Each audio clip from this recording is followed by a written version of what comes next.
प्रिय विद्यार्थी मित्रांनो, मी दीपाली कुलकर्णी देशमुख माझ्या विंग्स ऑफ फिजिक्स या चॅनलमध्ये आपलं सगळ्यांचं मनपूर्वक स्वागत करते। आता बऱ्याच मुलांनी पीसीबी ग्रुपची सीईटी दिलेली आहे आणि ते पीसीएम ग्रुपची पण सीईटी देणार आहे, पण ज्यांनी पीसीबी ग्रुपची सीईटी दिली त्यातल्या जास्तीत जास्त मुलांचं म्हणणं असं आलं की आम्हाला केमिस्ट्री लिहिता आलं, आम्हाला बायो लिहिता आलं, म्हणजे बायोचे प्रश्न सॉल्व्ह करता आले, पण आम्हाला फिजिक्स हे टफ गेलं। मग आता बघा, तुमच्या पुढे खूप जणांच्या पुढे प्रश्नचिन्ह आहे की आता वेळ खूप कमी राहिलाय, याची रिव्हिजन कशी करू, काय बघू त्या सिलेबस मधलं, काय सोडून देऊ। आणि जर तुम्ही बघा, मी तुमच्यासाठी 11 एप्रिलच्या दिवशी जी शिफ्ट होती त्याच्यातल्या विचारलेल्या प्रश्नांचा 11वीच्या प्रश्नांचा व्हिडिओ केला, तर त्याच्यात असं सांगितलंय तुम्हाला की खूप सोपे प्रश्न आले होते की ज्याची तुम्ही कल्पना पण करणार नाही, आणि बऱ्याच मुलांनी 11वी स्किप करून टाकलेलं आहे की नको बाबा फक्त 12वीवरच फोकस करू आणि 11वी करायचं नाही, नेमके 11वीचे प्रश्न सोपे आलेले आहेत। मग तुम्ही जर ठरवलं की समजा 11वीच्या चॅप्टरची फास्ट मध्ये रिव्हिजन करायची तर कशी करायची हा प्रश्न आहे तुमच्या पुढे, आणि म्हणून मग आता बघा, आपण मिळून 11वीच्या प्रश्नांची किंवा 11वीच्या चॅप्टरची जितक्या कमी वेळात होता येईल तेवढ्या कमी वेळात रिव्हिजन करू आणि त्याच्यावरचे प्रश्न कसे सोडवता येतील, म्हणजे आपला वेळ पण वाचेल आणि आपण जी 11वी स्किप केलेली आहे आणि ज्याच्यावरच प्रश्न पडणार आहेत तर ते पण आपलं नुकसान होणार नाही। आणि म्हणून टेन्शन न घेता तुम्हाला जेवढ्या कमी वेळात हे करता येईल तेवढ्या कमी वेळात आपण करू। कन्सेप्ट क्लिअर असले की प्रश्नांची उत्तरं लिहिता येतात, म्हणजे आपण प्रश्न कसे विचारले जातात आणि कशी रिव्हिजन करायची हे इथं बघणार आहोत। तर वेळ न घालवता आपण सुरू करूयात। आपण चॅप्टर घेतलाय बघा, मोशन इन प्लेन। मग आता सगळ्यात आधी मोशन इन प्लेन मध्ये काय करायचं, तर आधी हे कायनेमॅटिकल इक्वेशन करायचे। आता आधी त्यातल्या कन्सेप्ट समजून घेऊ। समजा ही अशी हा रोड आहे आणि ही तुमची कार इथं रेस्ट मध्ये आहे। मग जेव्हा a body is at rest म्हटलं ना बाळांनो की तिथं अभिप्रेत असतं, इनिशियल व्हेलॉसिटी त्याची 0 घेऊन टाकायची। मग आता इट स्टार्ट्स मोशन, त्याने मोशन सुरू केली की त्यावेळेस त्याला येते फायनल म्हणजे त्याला येते व्हेलॉसिटी, आणि त्याची जी फायनल व्हेलॉसिटी असते त्या फायनल व्हेलॉसिटीला व्ही असं म्हणायचं। मग आता एकदा कोणत्याही बॉडीने मोशन सुरू केली की 3 शब्द क्रमाने येतात, कोणते कोणते, डिस्प्लेसमेंट, व्हेलॉसिटी आणि ऍसिलरेशन। मग आता बघा, आपण डिस्प्ले ह्या तिन्ही वेक्टर क्वांटिटी आहे, आणि व्हेलॉसिटी म्हणजे काय, तर rate of change of displacement with time म्हणजेच dx बाय dt, आणि ऍसिलरेशन म्हणजे काय, तर rate of change of velocity with time.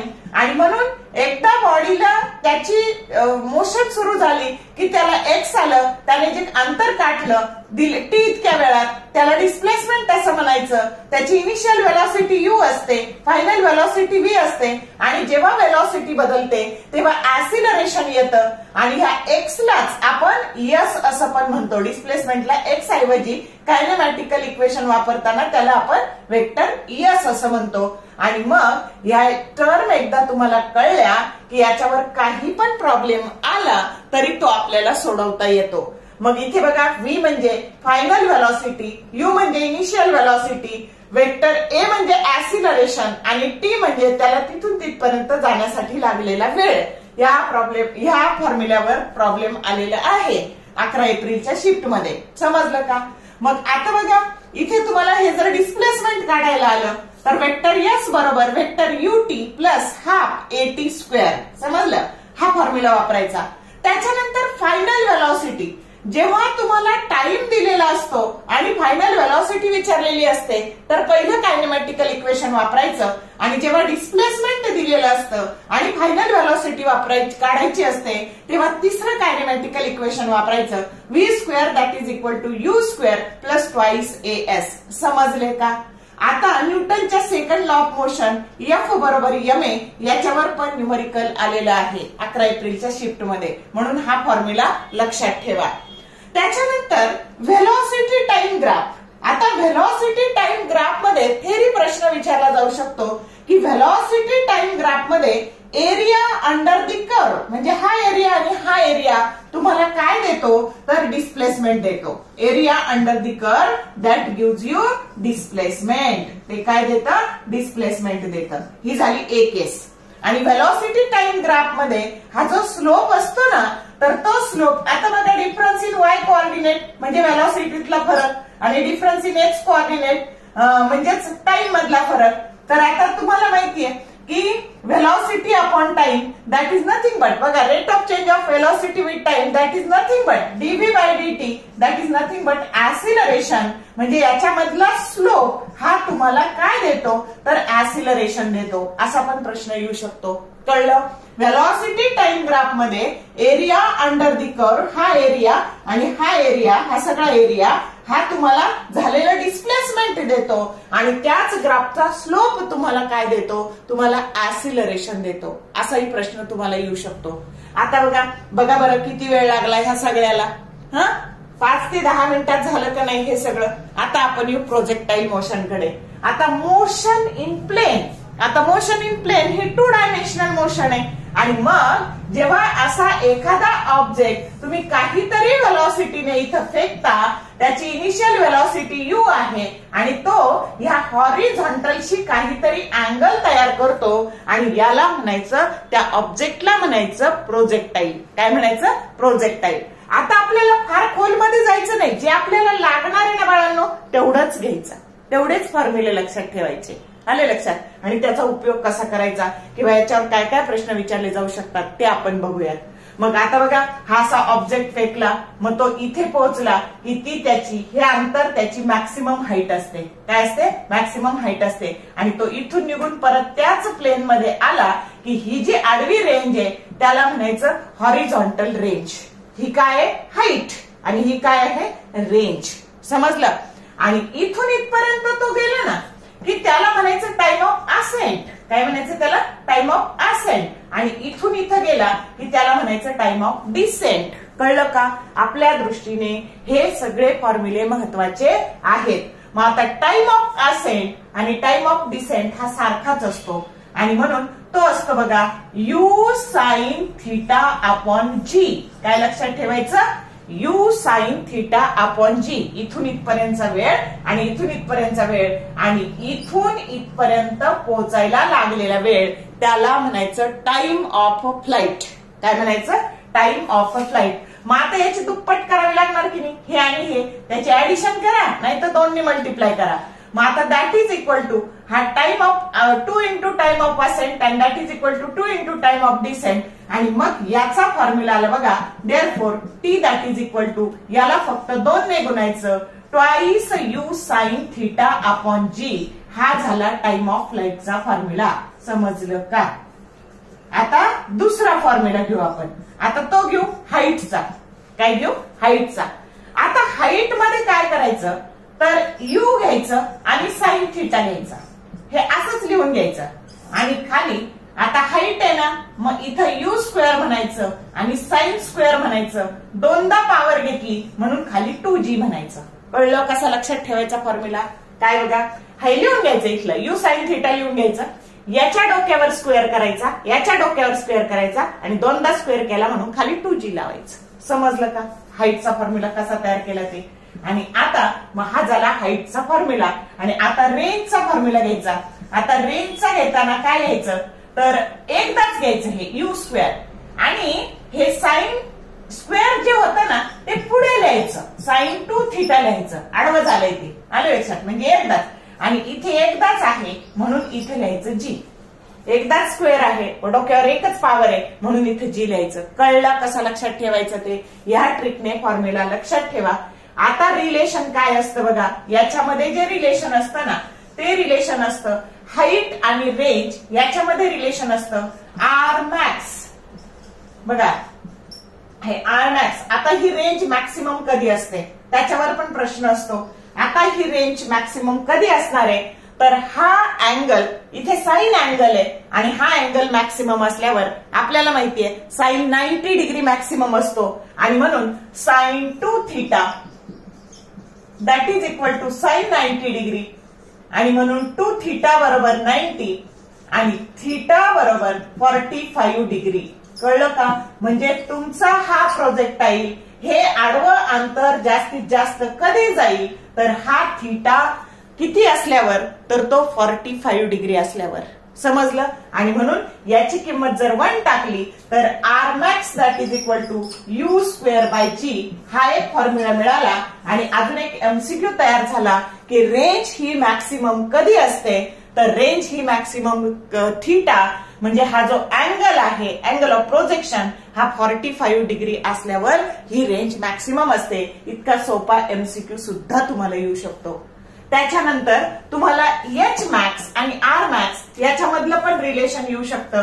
तर लक्षात ठेवायचं की हे जे आर मॅक्स आहे ना, तर हे आर मॅक्स बरोबर 4 times H max, 4 times H max एवढं लक्षात ठेवायचं.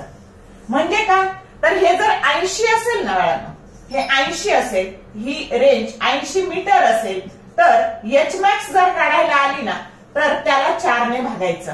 म्हणजे जर हे 80 असेल तर ही 20 झाली. कळलं? आता समजा उलट दिलं तुम्हाला, कळलं का? मग जर ही 80 दिली तुम्हाला आणि हाईट काढायची झाली तर त्याला 4 ने भागायचं. म्हणजे आर ला 4 ने भागलं की तुम्हाला हाईट मिळते.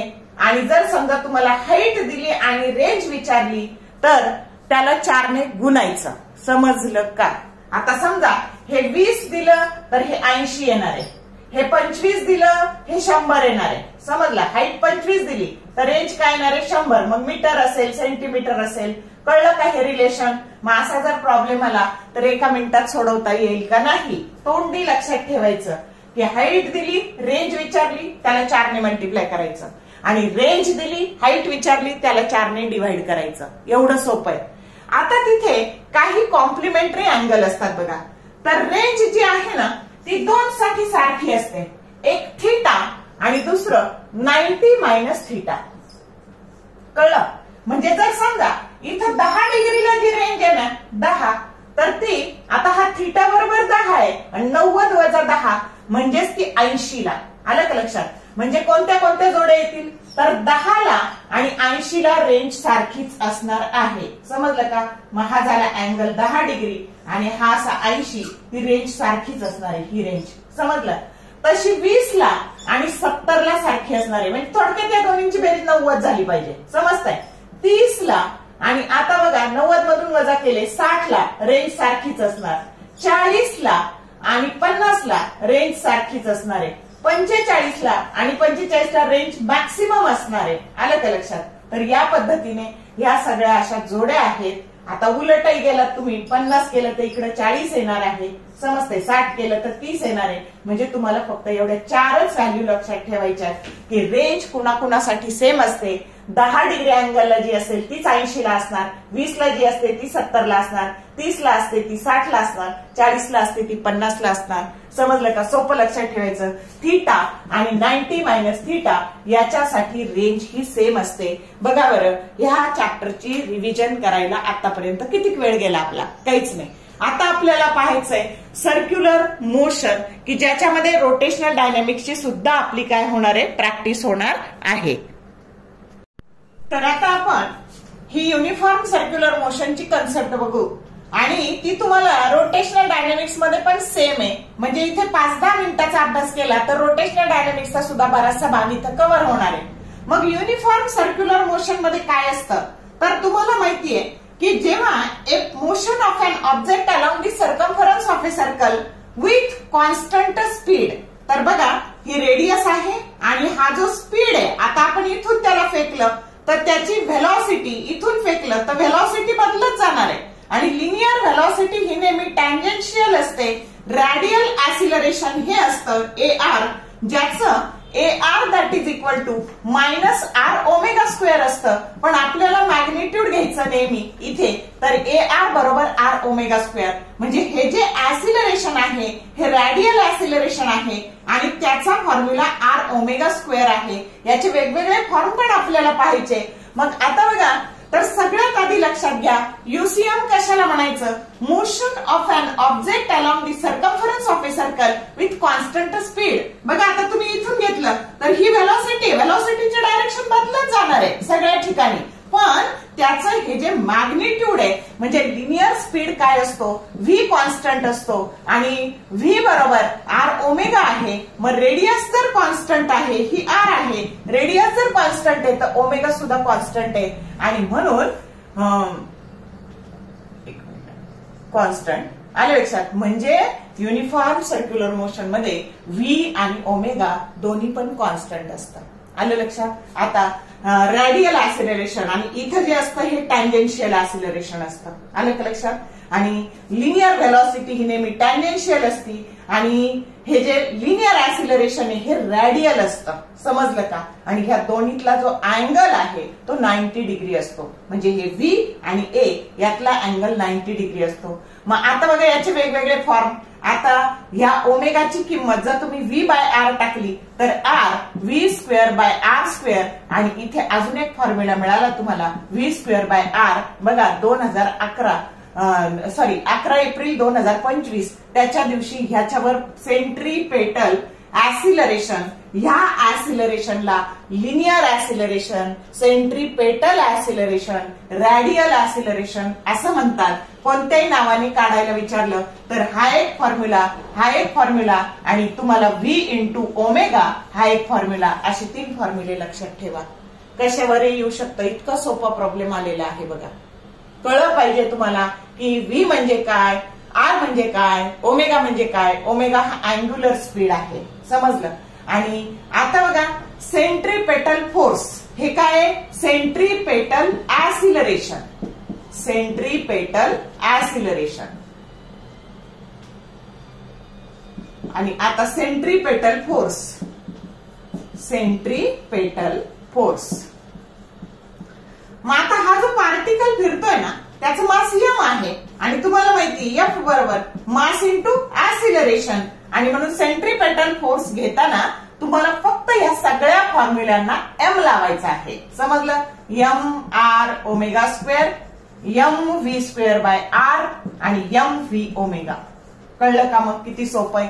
ऍसिलरेशन आलं की फोर्स आला का. मग तर या पद्धतीने आता याचा पिरियड, याला एक फेरा पूर्ण करायला लागलेला वेळ त्याला म्हणतो पिरियड किंवा पिरियडिक टाइम. मग आता हे जर डिस्टन्स मोजलं ना तुम्ही, आर जर रेडियस असेल तर डिस्टन्स झालं 2πr आणि लिनियर व्हेलॉसिटी व्ही. आणि in terms of angular speed जर तुम्ही इथून इथपर्यंत पूर्ण एक फेरा झाला आणि हा सगळा अँगल मोजला तर हा अँगल असतो आता हा π/2, हा π/2, हा π/2, हा π/2 म्हणजे टोटल झाला तुमचा की तो झाला 2π. आणि त्यावेळेचा अँग्युलर स्पीड असतो ओमेगा. समजतंय. आणि ह्या टी ची किंमत तुम्ही 1/n पण टाकू शकता. म्हणजे reciprocal of frequency that is called periodic time. आणि त्याच्यावरून ह्या दोन्हींची जर तुम्ही कंपॅरिझन केली तर ओमेगा बरोबर 2πn किंवा ओमेगा बरोबर 2π/t हा सगळीकडे लागणारा तुम्हाला फॉर्म्युला मिळाला अँग्युलर स्पीडचा. समजतंय का. तर हे सगळं तुम्हाला पूर्ण फिजिक्स मध्ये लागणार आहे. तुम्हाला समजलं. ऑसिलेशन मध्ये लागणार आहे, त्याच्यानंतर रोटेशनल डायनामिक्स मध्ये लागणार आहे, मोशन इन प्लेन मध्ये लागणार आहे. हे जे फॉर्म्युले आहेत ते हे खूप महत्वाचे फॉर्म्युले आहेत. कसे आले समजले का. आणि आता मग याच्यात कशावरही आलं तरी लक्षात ठेवायचं. आता सेंट्रीपेटल जे काही तुमचा फोर्स आहे तर हा it is a cause of circular motion. आले लक्षात. आणि centrifugal force it is the effect of circular motion. आणि सेंट्रीपेटल फोर्स हा कोणत्या फ्रेम मध्ये असतो तर तो इनर्शियल फ्रेम मध्ये असतो आणि सेंट्रीफ्युगल फोर्स हा नॉन इनर्शियल फ्रेम मध्ये असतो. हे लक्षात ठेवा. आणि आता आपल्याला कन्सेप्ट शिकायची कोनिकल पेंड्युलम. तर कोनिकल पेंड्युलम या पद्धतीने हा असा कोनिकल पेंड्युलम आहे आणि हा जो काही आहे हा सेमी व्हर्टिकल अँगल आहे थीटा. समजतंय. आणि इथे तुम्हाला त्याचा period T that is equal to 2π √L cos θ upon g.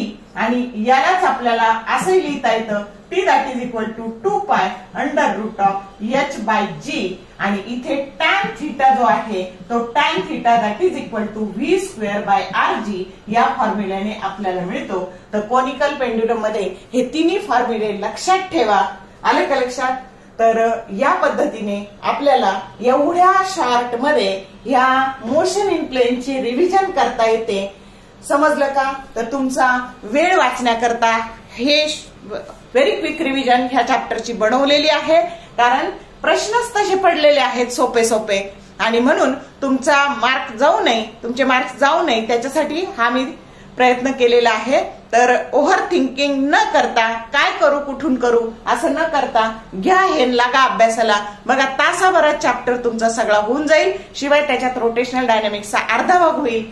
तर व्हिडिओ आवडला लाईक करा, शेअर करा तुमच्या मित्रमैत्रिणींना, जेणेकरून त्यांचा पण फायदा होईल. आणि कमेंट टाकायला कंजूसी करू नका. All the best for your study and exam from the bottom of my heart, and thank you for watching this whole video.